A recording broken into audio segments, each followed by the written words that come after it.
Alright guys, today I'm in a little suburb called Kankakee, Illinois. I'm here with Ron from Faces of the Forgotten. If you haven't checked out his channel, make sure you go check it out. But we're checking out a very well-known and interesting story. This is the story of Tony SPILOTRO. Tony grew up in what is known as like the Patch, which is like kind of like West Side Chicago, and he was a pretty short guy from what I've heard. He kind of became quite the bully, fell into the wrong crowd because of that, and he met someone by the name of Frank Colato. Yep. And this is kind of when he turned to crime. He ended up doing kind of petty stuff like robbing gas stations and stores, and then he kind of went to the higher crime. But he kind of got into what's called, is it called the Chicago outfit? Is that correct? Yeah, he really, you know, as a child they met, they were buddies. They grew up in that area called the Patch, and they, used to do petty crimes like robbing gas stations and stuff like that. And then you start working your way up, and eventually you get into, you know, they got into the Chicago outfit. Now we're actually, if you flip the camera around here, we are just pulling up to, we're going to just give you a little hint at the end of the story. Tony SPILOTRO and his brother Mike were found here buried, and it's many of you know, it's a very famous story, and we're going to take you to the actual murder, not murder location. They were not murdered here, and they were buried here, and they were found here. So we are actually just going to pull off the road here. We're going to keep the camera rolling. Yeah, and we're going to walk to the actual spot where this happened. Let's go. Yes, and let's see. Let's go to the location. We'll see what we can find here. Yeah.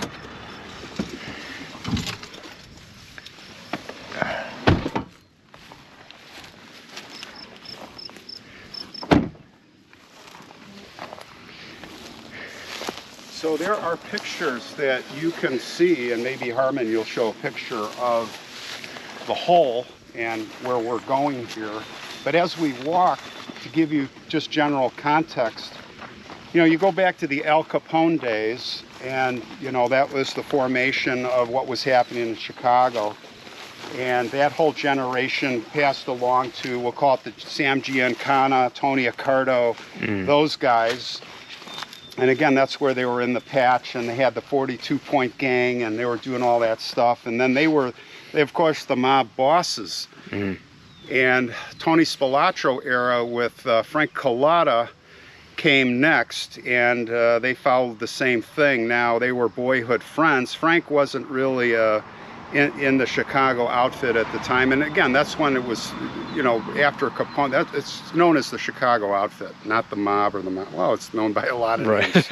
Sure. But that's where they kind of started. You know, it's really Tony. You know, he's short and bully and insecure, and he moving up the ranks. He wanted to be in the Chicago outfit bad. So what did he do? He started hijacking trucks. He got with this gang of guys, started working as an enforcer next for a guy named Mad Sam DeStefano. Oh my God, this guy was a sadist and a nut, and he took pleasure out of, and basically he got into the whole loan sharking. You know, he's a loan shark, and boy oh boy, they Tony, among others, was his enforcer, and I think in that period of time he may have killed 15 to 20 people.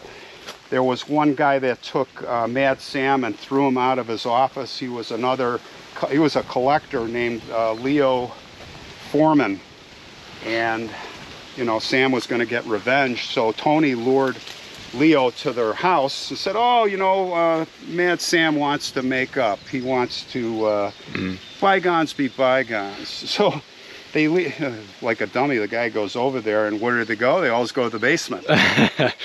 Hey, he goes, do you want to see, you know, it's like the Cold War. He's, you want to see my bunker? He's like, yeah, I want to see your bunker. They go down to the basement, and there's Sam down there with an ice pick, and Tony's cutting flesh away from his body, and they're stabbing him, and they slowly, like, just went nuts. Made him go away. Yeah, he was begging for his life, and finally Mad Sam, boom, bam, right in the head. So after that point, they started, you know, so he's working for Sam, and then after that, and by the way, I'll tell you a couple quick Sam stories. There was one guy that crossed him, and he tied him to chained him to a radiator while it was on. And he was being burned alive for hours in the back of the restaurant while his family was coming to the party that night. They came, and he was almost dead, and he brought him out, dragged him out to the family, and they all knew what was going on, that he was a goner, and he made them all urinate on him. The family urinate on him. It's like one of the worst things you could ever do. The family. Yeah. Another thing, you want to hear something worse? His wife. Now, his wife worshipped him. She was such a nice woman. And he treated her like you know what. Well, one day he got mad at her. You know what he did? He went out on the street, and he at gunpoint, he got some random guy, you're coming with me, brings him home, front door, there's his wife, to the bedroom. And you're going to do you know what to her. You're going to, as we say on YouTube, sexually assault. Yes. So he forced him to. At gunpoint. This guy was so freaked out and scared after it was over. He went straight to the police. And you know what? The police, they laughed. Oh. So Mad Sam. So it turned out that Mad Sam later on, you know, Tony got into bookmaking, and he got himself into trouble. They got busted, and in somewhere in this whole interlude, Mad Sam was going to court. You know, and I will say when we were talking, and so when these guys get busted and they end up going to trial, that's their most vulnerable point, because the outfit, they're like, is this guy going to roll? And depending on who it is, unless you're the top guy or you really are solid, and they know you're like Family Secrets, Joey the Clown Lombardo, they knew he wasn't going to roll, so they didn't assassinate him. They're coming for you. So he's a goner, right? Who did they hire to kill him? Tony SPILOTRO. Yeah. So he feigns like at Mad Sam's house, they pull up in Tony's car, I don't know who he was with, and he goes, Frank comes out, and as soon as Frank comes out, I think he was in the open garage, Tony pulls out a short barrel, I think it was a pump action, and just basically blows his whole arm off, and then another one, and just blows him away, takes off. Anyway, that was the end of Mad Sam. So Tony gets into bookmaking. He's too hot in Chicago now. They need to get him out of Chicago because he's now getting in trouble. So where did they send him? Let's pick up the movie Casino. Have you seen the movie Casino? This is where the story picks up. That movie was based on basically Tony SPILOTRO, Joe Pesci. And De Niro played his friend in Vegas, Lefty Rosenthal. Yes. So they were buddies. So it's like, come on out to Vegas. You can be my enforcer. And they go out to Vegas, and Tony, he lands, I think it was TWA, lands at the airport, and the cops are, we know who you are. You don't even start your stuff here. No, that didn't scare him, of course. Murders went up immediately. And what does Tony SPILOTRO do? He brings Frank Collado out he says, bring your buddies, bring your guys, bring your crew. And Frank's like, by the way, Frank's got a channel. He's passed on during COVID, unfortunately. But I was part of the chat, you know, the live streams they would do. And anyway, Frank, he's told everything. He says, yeah, I'll bring, but the guy's got to make money. If we come out to Vegas, what are we going to do? How much can you really pay us? He's like, Tony SPILOTRO's like, well, just go rob.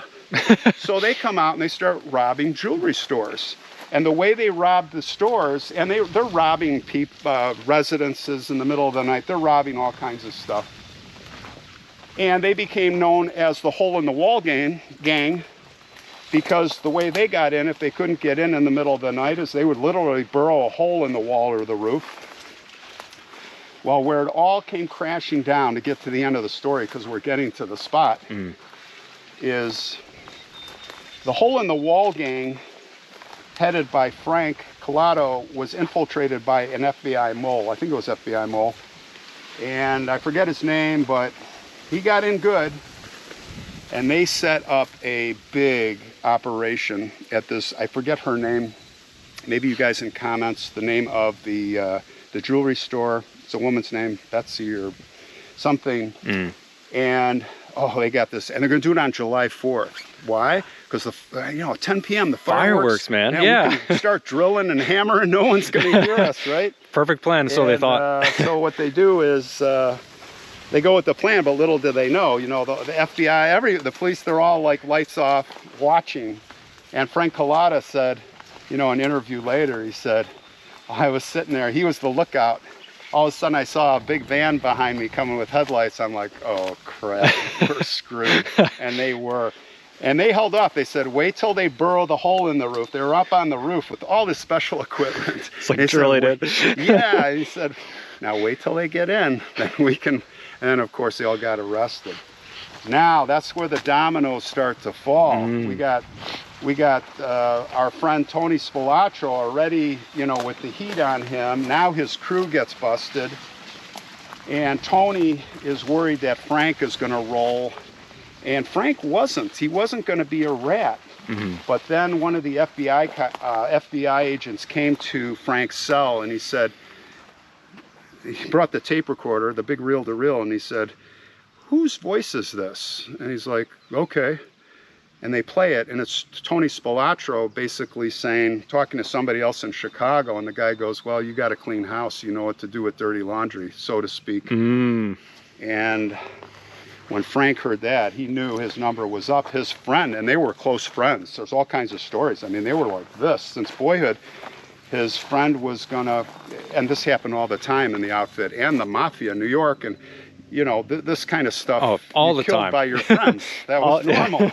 All the time. Yeah. So anyway, he basically rolled, and when he rolled, all the other things were happening to Tony SPILOTRO. He was under several indictments, and then if that wasn't bad enough, you take that he was screwing Lefty Rosenthal's wife, the blonde, just like the movie. If you've seen the movie Casino, it is really.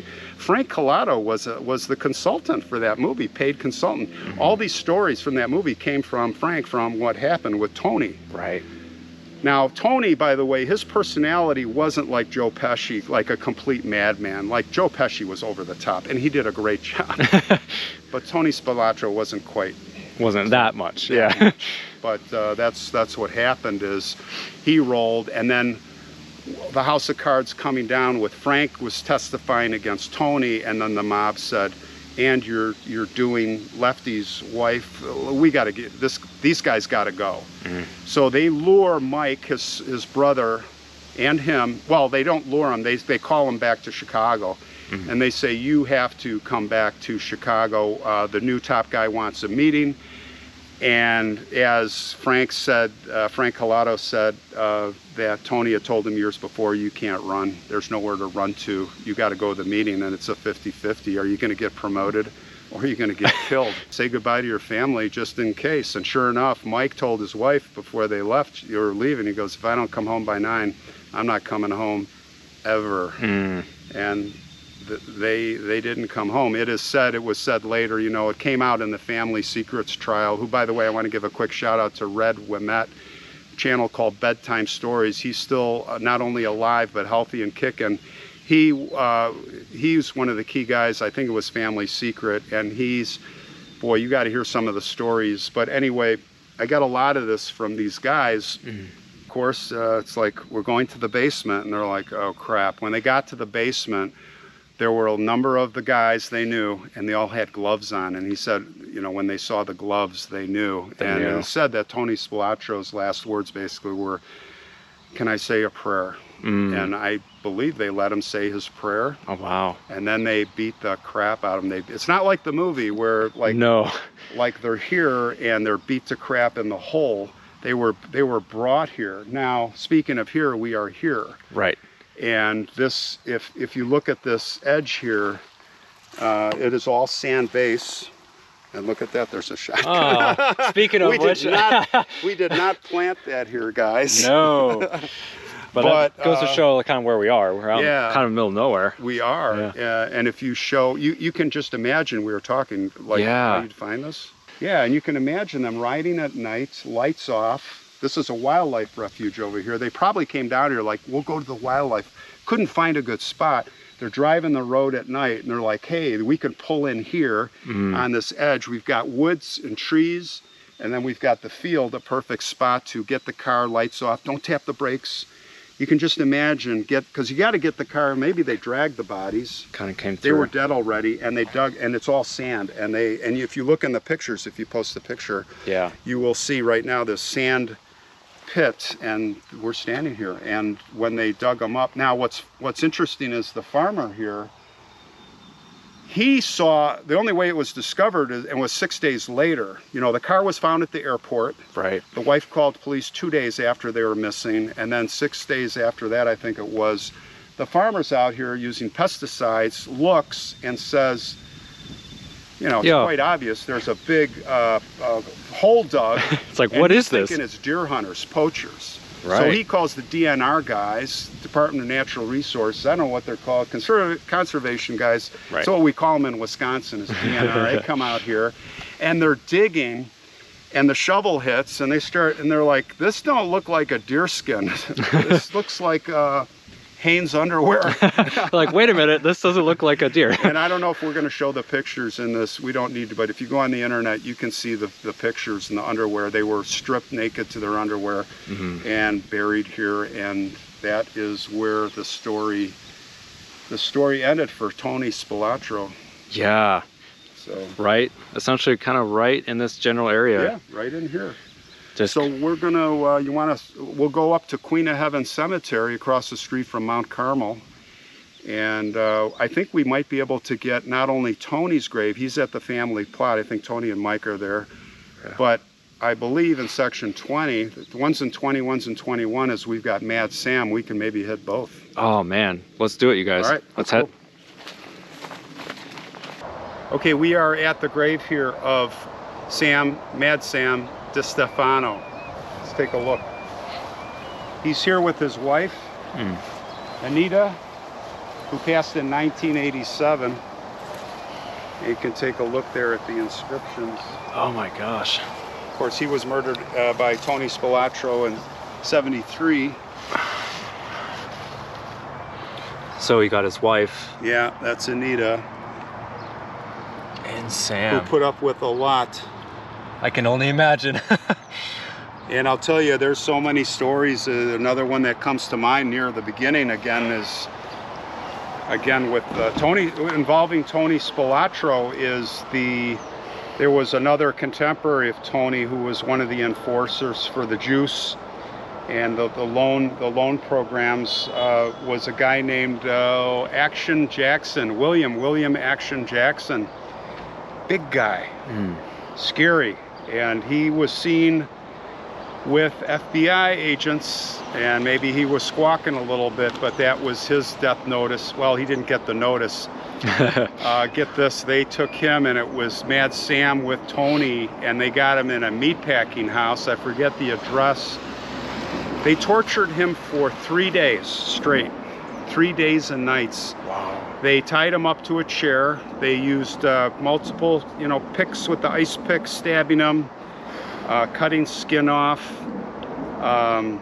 beating the crap out of him. And I think the worst part was they used a blowtorch on his genitals. And I think it was almost the worst. I don't know how you compare them, but this one ranks up there, if not the worst, because they basically kept torturing him until his heart gave out. So they literally, he died in the chair, the slow, what would you say, a 72-hour death, just, oh my God. Utter brutality. Just utter brutality. And what can you say? So let's go over to the SPILOTROs, and the SPILOTRO family plot is right over this way. And actually, as we walk over there, this guy also killed his brother. I mean, I can go on and on about Mad Sam. His brother Michael, who is buried, we won't go there, but he's buried in another location here we're at Queen of Heaven Cemetery, and we're just to the south of Mount Carmel, where I did, all the ovals are. Yes. And he killed his own brother. Now his brother Michael got into the drugs, and the mob did not like drugs. Really? And that was like a primary reason that the bosses said, you know, either you kill him or we're going to have somebody kill him. Wow.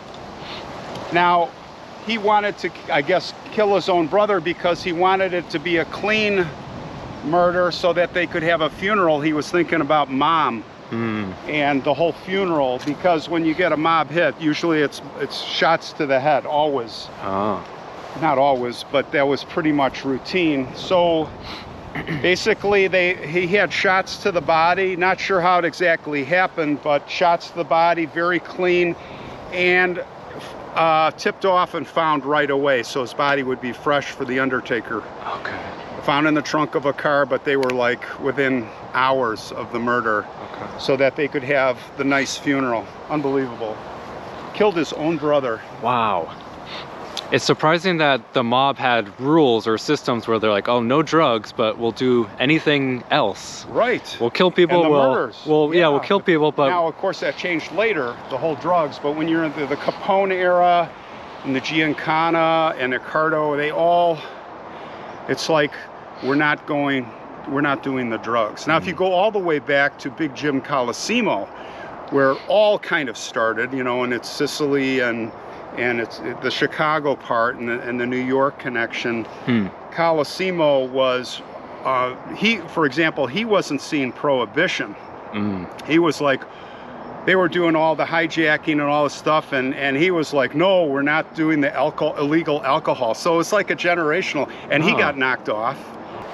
But something I just noticed here, and as I drove up, I'm 5 minutes before you, I looked on Find a Grave, and Patrick SPILOTRO, who was the dentist, has passed away 2 months ago. So fresh, you know, he's basically just died. So we want to step around this and be respectful, and we'll focus on, now, one thing I'll say about Patrick, he was a great guy.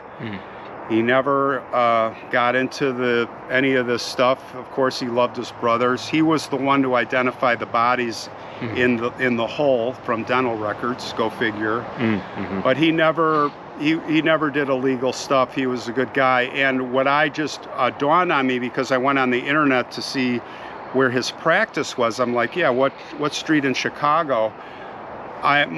Just as you pulled up, my head exploded, because it turns out All Smiles, his dentist, is in Vernon Hills, which is where we live, and he was my kid's dentist. I mean, it's a big operation. We saw him, but he wasn't our dentist, but he owned the and I'm like, can you believe that? It's remarkable. All Smiles in Vernon Hills. And I'm sad to say he just passed away at 85 years old. Rest in peace, Patrick. You were a good guy, man. You did a lot of great, and it was a practice I remember for kids. I think, as I recall, Patrick had the TVs, and we had the TVs in the ceilings. He's one of the first who did. It was all to make the kids. So anyway, oh my gosh. I really feel bad, but rest in peace, Patrick SPILOTRO. This is the family plot. So we'll focus over here. Yeah. And of course, Anthony. Now, typically people wonder where the actual burials are. They are most of the times where the names are. So basically, you are over Anthony SPILOTRO right now,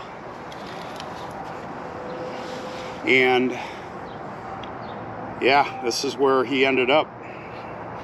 Interesting. So for the most part, where the names are usually where the...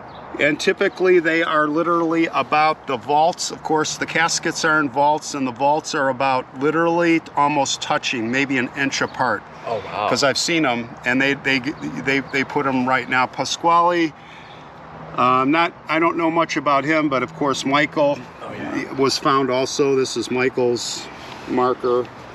Antoinette, the mother. Now I think Vincent and Victor here. I think one of them might have been oral surgeon. Oh, okay. I can't remember. But this is Mom? Yeah. Okay. Now, Dad died when they were very young of a brain aneurysm, as I recall. And as I recall, he ran a deli, and he did not mingle, or I can't say they didn't serve, but he didn't get involved in... He didn't. all this stuff with the outfit. Wow, this is... So yeah, that's an overview of just a couple of the mobsters here in Chicago outfit in Chicago. They're all over the place. There's hundreds and hundreds all over the place, but yeah. I think this case in particular just is that interesting and that bizarre that it's like we had to cover it. We had to. Yeah, it's a good one for you to get on top of, and we want to actually a quick shout out to Wayne. Wayne is the one who suggested the story through me to you, and you jumped on it and did a great job.